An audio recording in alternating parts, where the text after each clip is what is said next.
Bien, ustedes saben que nosotros ya estamos entrando, la República Dominicana ya está entrando lo que es ese tiempo de vacaciones, ¿verdad?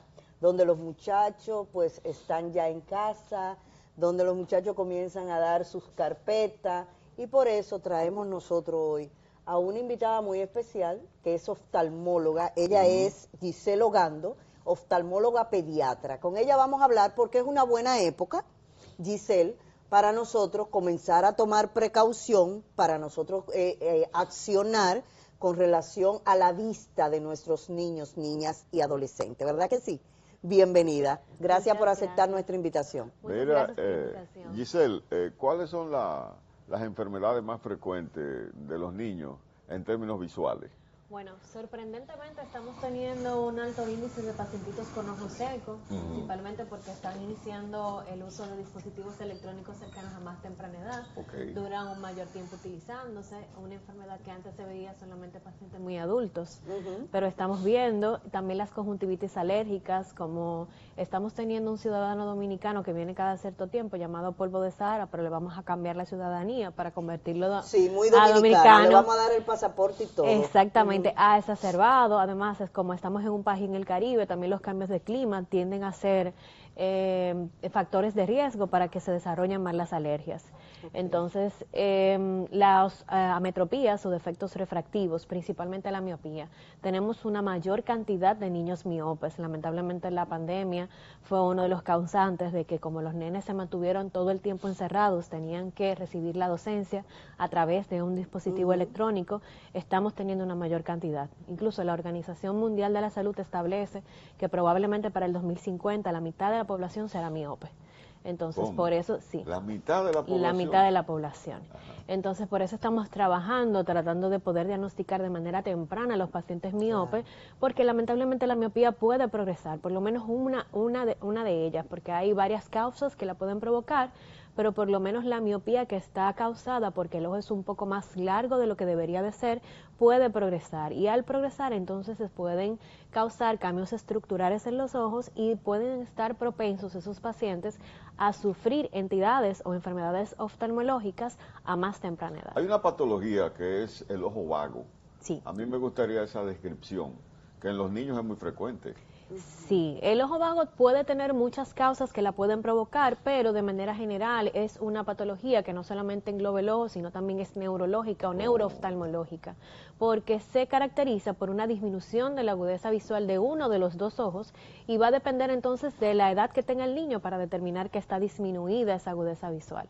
Las principales causas que pueden provocar el ojo vago o la ambliopía son el estrabismo no tratado, los defectos refractivos, miopía, astigmatismo o hipermetropía que no fueron tratados a tiempo y también otras entidades que quizás no se diagnosticaron de manera temprana como las cataratas, las hemorragias retinianas o también la ptosis palpebral o la caída del párpado, y cada una de ellas lo que produce es que no se comienza a estimular la visión del ojo, porque la visión que tenemos se desarrolla al nacimiento del estímulo que reciban los recién nacidos.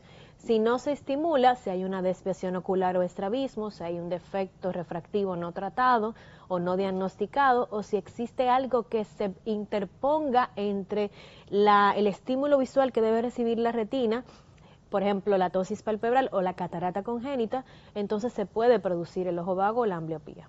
¿Cuál es la edad específica, o no específica, sino temprana, para que nosotros podamos como mamá, fuera de que tengamos ya noción de que hay algún tipo de deficiencia o algún tipo de desgaste cognitivo, por decirlo así, dentro de lo que es el ojo? ¿Cuál sería la edad propicia para yo decir, bueno, déjame llevar a mi hijo al oftalmólogo, aunque yo no veo nada, aunque yo no percibo nada, pero por precaución? Realmente estamos tratando de que la primera evaluación visual sea al mes de vida. Al mes de vida. ¿Por qué tan temprano? Exacto. Porque para poder comenzar a estimular visión y para poder determinar que ese paciente la va a desarrollar, tenemos que tener constancia de que todas las partes de ese ojito, que yo lo llamo como una cámara fotográfica, esté formado y bien formado. Entonces es lo primero. Además de que regularmente en esta primera consulta le decimos cuáles son las medidas que se debe de tomar, alejar las pantallas de los niños de manera temprana, explicarle quizás cuáles son los signos del desarrollo normal de un niño y, si se puede, comenzar a que el padre comience a estimularle la visión, ya sea con cartillas o con cualquier, hay un librito de tela que venden en Amazon que es muy bueno para el estímulo visual, y así los nenes comienzan a estimularse visualmente de manera temprana, con los juguetes también, que tengan colores diferentes. ¿Y cuáles entonces serían esas señales por las cuales yo debo de decir, bueno, aquí hay algo raro, aquí algo no está bien, déjame yo ir donde el oftalmólogo? Bueno, y para darnos cuenta de esas señales ya tendríamos que tener un niño un poquito más grande, donde posiblemente puedan estar entrecerrando los ojos para poder ver las cosas tanto lejanas como cercanas, quizás los nenes que se rascan mucho los ojos, que pueden tener varias causas, desde la alergia ocular o también algún defecto refractivo no tratado, puede padecer eso el nene. También cuando el niño se acerca mucho a las cosas, cuando la maestra te dice que se acerca a la pizarra para poder copiar bien porque no puede ver. Quizás algunos nenes que presentan algún tipo de dolor ocular también puede ser un signo que puede llamar la atención. ¿El dolor de cabeza frecuente puede ser un signo? Si se está cercano a trabajo, o sea, si está cerca del uso de algún dispositivo, si está haciendo clase el niño, pero el dolor de cabeza y los dolores de cabeza que pueden estar producidos por los ojos no están relacionados luego del descanso. Por ejemplo, el niño durmió y comenzó a doler en la cabeza o se despertó por un dolor de cabeza, no es usual que esté causado por algún tipo de problema ocular. Ok, perfecto. Doctora, hay dos cosas, tres, que me inquietan. Primero, en su presentación dice estrabóloga. Es una palabrita dominguera, diríamos, para el público. Igualmente, el público lo vería con mucho positivismo el que usted nos explicara un poco la diferencia entre una miopía, una hipermetropía. O sea, esos son temas que realmente la mayoría de los dominicanos que no somos médicos ignoramos, e igualmente también un concepto muy importante que usted acaba de decir y que me llamó mucho la atención, de que la miopía es adquirida por la cercanía de las pantallas. Entonces nos gustaría tener un poquito más de profundidad en esos temas. Bien, lo primero que usted me preguntó, la estrabología es la parte de la oftalmología que estudia y que trata todas las desviaciones oculares o los estrabismos. En la segunda parte que me O sea, hay varios tipos de estrabismo. Sí, hay varios tipos de estrabismo. ¿Cuál es el más común? El más común actualmente estamos viendo en los niños, que es la exotropia, principalmente la intermitente, que es una desviación divergente que se caracteriza porque regularmente hay un ojo que está fijando el objeto que se debe de ver y el otro se desvía hacia afuera o hasta esta zona. Entonces es la que estamos viendo más frecuentemente. Anteriormente quizás ¿Y eso puede ocurrir a partir de qué edad? Regularmente la aparición de la exotropia intermitente tiende a ocurrir en el primer año de vida, pero el padre no lo nota. ¿Por qué? Porque regularmente se manifiesta cuando el niño está cansado, está en inatención, está enfermito o está mirando algo lejano. Entonces, en esos primeros años de vida, el niño tiene un control y probablemente cuando está viendo doble, que es una de las primeras causas, o de los primeros síntomas, ver doble o diplopia, el niño endereza. Hay algunos padres que sí se dan cuenta, o es en alguna otra área, por ejemplo en el colegio, donde el nene está quizás un poco alejado de la pizarra, él puede estar con un ojito mirando la pizarra y el otro puede estar desviado. Y así entonces el maestro le puede decir al padre qué está sucediendo. Pero es un estrabismo que al ser intermitente y no presentarse todo el tiempo, se tarda un poquito en darse cuenta. Exactamente. Respecto a la segunda pregunta que usted me dijo sobre los defectos refractivos, tenemos tres principales que se pueden presentar en los primeros años de vida. Tenemos un cuarto que después de los 40 años, que es la previcia, donde lamentablemente se tiene la incapacidad para poder ver las cosas cercanas y tenemos que alejar un poquito las cosas para poder verlas. Pero respecto a la miopía, regularmente esta se caracteriza porque el paciente ve mejor de cerca que de lejos, por eso se acerca mucho a las cosas para poder observarla y cuando quiere mirar algo lejos lo que hace es que entrecierra los ojitos o lamentablemente no puede verlas. Y regularmente esta puede estar causada porque el ojito es un poco más largo de lo que debiera de ser y por eso no se enfoca la imagen en el área de mayor visión o donde debemos ver mejor, que es la mácula, una zona donde captamos la mayor cantidad de todo lo que vemos. Exactamente. Doctora, el párpado caído es frecuente en los niños.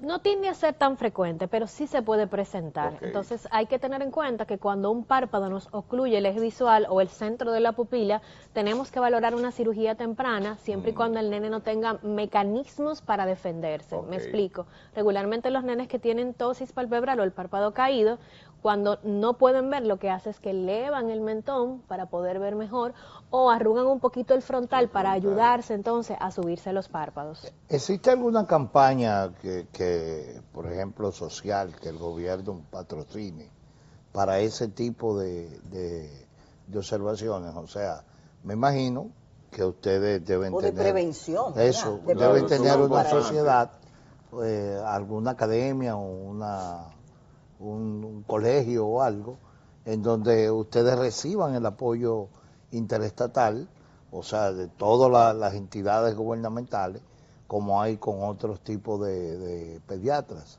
Tengo entendido que desde el propio gobierno se hacen campañas de observación, se hacen campañas de prevención, existen esas campañas, para si no, nosotros utilizar esta plataforma y llamar la atención del gobierno y decirle, señores, esta gente pueden prevenirle a ustedes. Yo fui un padre con un hijo con estrabismo y no se pueden ustedes imaginar los complejos que eso le lleva al niño, los problemas que retrasa, la educación todo, y el niño con un parcho en el colegio, que había que cambiarle el parcho diario, o sea, todo esto, yo que lo sufrí, puedo decirlo, que la doctora juega un papel y sus colegas juegan un papel preponderante inclusive para la tranquilidad de y lo que ella acaba de decir con relación a las pantallas, todos los muchachos están pegados a una pantalla. Y los niños son muy crueles. Sí, lógico, con los bullying. Con el bullying. No, y cuando los niños tienen estrabismo, comienza el visquito a ponerle nombrecito. Claro. Y eso es un poquito peligroso. Pero es una parte importante hacer ese tipo de señalamiento, porque ella acaba de decir que aquello de la ONU, ¿verdad? De la ONU no, de la OMS, que ha dicho que que ha dicho que a partir del 20 para acá, con relación a que los niños estaban en casa y pasaban muchas horas 50%. Conectados, hay un 50% de niños que van a tener problemas de visión. Post-pandemia, que van a tener problemas de visión de aquí al 2050, ¿verdad? La mitad de la población. La mitad de la población. Entonces, en ese sentido, lo que podemos comenzar a hacer ahora para poder prevenir todo este tipo de cosas sería muy interesante y sería sumamente importante. Una campaña. Una campaña de prevención con relación a esto. No, como dice él, no se ha acercado a nadie, ustedes a nadie, o no han tenido ningún tipo de ayuda con relación a esto. Responder un poquito, nosotros pertenecemos a la Sociedad Dominicana de Oftalmología, que de por sí es una sociedad especializada que pertenece al Colegio Médico Dominicano. Dentro de la sociedad está el Consejo Dominicano de Estrabismo y Oftalmología Pediátrica, al que también pertenezco, que estamos ahí. Una especialidad. Exactamente, que estamos los oftalmólogos pediatras y estrabólogos del país. No tengo bien claro cuáles son las campañas que tiene el INAVIE, pero el INAVIE trabaja con el diagnóstico de enfermedades oculares en las escuelas y colegios y hace campañas para eso. Y nosotros los leones del Club de Leones hacemos muchísimas campañas también para la parte de la diabetes infantil y para la parte de la... Qué bueno. Lo que sí debo decir es que me sorprende algo que estoy viendo. Lamentablemente uno de los factores de riesgo para que se pueda producir la miopía es el hecho de que estemos ante solamente luces artificiales, ya sea las luces de las casas y demás, y también de las pantallas. El trabajo cercano también es otro factor predisponente. Pero estoy viendo que entonces en los colegios se están pidiendo tablets para poder mandar clases y también dentro de las aulas estamos teniendo pantallas. Y estamos sustituyendo quizás la pizarra que se utilizaba anteriormente por esas pantallas. Estamos exponiendo entonces a los nenes a una mayor cantidad de luces artificiales. Hay una imagen que anda en las redes sociales donde anteriormente a nosotros nos entraban de la calle a la casa porque ya era hora de entrar, pero ahora hay que sacar a los nenes que están encerrados en sus habitaciones con una pantalla personal, una televisión, con una tablet también, que pudieran no tener incluso hasta horarios de uso porque se acuestan tarde utilizándola, porque lamentablemente los juegos electrónicos están diseñados para que el niño dure varias horas jugando. Exacto. Doctor, entonces usted está hablando de una patología bastante seria, que la producen los dispositivos. Pudieran ser factores de riesgo para producirla, porque hay otros más. Los padres que son miopes deberían de ir a evaluar a sus nenes para poder determinar si tienen miopía o no. Entonces, cuando unimos todos esos factores, se pudiera predisponer a la aparición de una miopía. Entonces, si es una miopía axial o una miopía que está dada por el crecimiento desproporcionado del ojito, pudiéramos tener otras patologías que pueden afectar a ese niño. Desprendimientos de retina a más temprana edad, la aparición de un glaucoma de ángulo abierto a más temprana edad, la aparición de cataratas a más temprana edad y también la aparición de una afectación que es específico en los miopes, que es una maculopatía miópica. Entonces, si estamos viendo todas las cosas que pueden provocar una miopía que progresa y que no se controla, deberíamos estar diagnosticando a más temprana edad a los nenes con miopes, darle un seguimiento cercano para poder ver si hay progresión y darle los tratamientos que tenemos disponibles para evitar esa progresión. Niños diabéticos y problemas visuales, ¿cuál es la relación? Los niños diabéticos pudieran tener, en las crisis que tienen, donde hay un aumento desproporcionado quizás de la glucosa en sangre, pudieran tener en un principio quizás un poco de visión borrosa, principalmente porque el cristalino, que es un lente natural que todos tenemos, tiende a inflamarse o a hincharse, porque hay una más acumulación de agua dentro del cristalino, y por eso el paciente tiende a ver un poco más miope. Incluso los pacientes diabéticos más adultos, cuando están en crisis o cuando metabólicamente no están estables, tienden a ver mejor de cerca que de lejos, porque se tiende a producir entonces una miopía secundaria a ese edema del cristalino. Perfecto. Entonces también pudieran estar a más temprana edad sufriendo de cataratas también por esa entidad. Y la pérdida de visión, sea momentánea o permanente, por caídas. Esos niños que se caen, que se dan en el ojo, o jugando basquetbol le dan en el ojo, ¿qué tan frecuente es? Pudiera ser muy frecuente. Regularmente este tipo de entidad lo que hace es que forma una inflamación de manera aguda en la retina, producto del golpe que se ha hecho.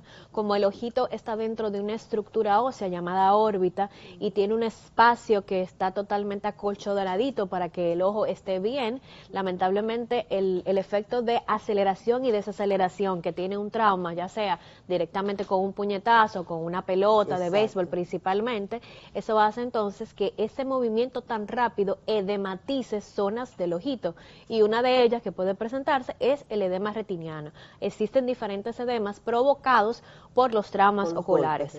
Regularmente tienden a tener resolución, pero se le da un seguimiento cercano por si necesitan algún tipo de tratamiento en específico. ¿Cuál es la recomendación desde el golpe? O sea, yo como evaluación mamá, oftalmológica. Yo como mamá, ¿qué debo hacer automáticamente?